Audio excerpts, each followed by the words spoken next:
আসসালামু আলাইকুম। এটা হচ্ছে একটি গ্রামের বাসা, ২ তলা মাটির বাসা।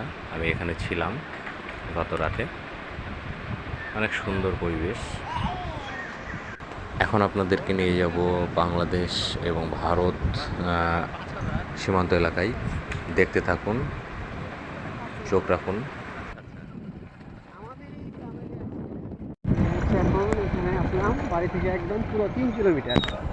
আচ্ছা, এই জায়গাটা আচ্ছা। আমার বাড়ি থেকে একদম পুরো 3 কিলোমিটার। এটা হচ্ছে তাদের একটা গেট, ওই যে দেখেন।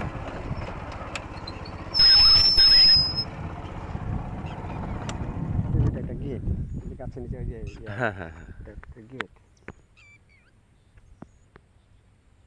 এই গাছগুলো হচ্ছে ওদের বর্ডারের ভিতরে। আর সীমানা পিলার থেকে 400 গজ ভিতরে দেওয়া আছে আপনার এই কাঁটাতারের বেড়া।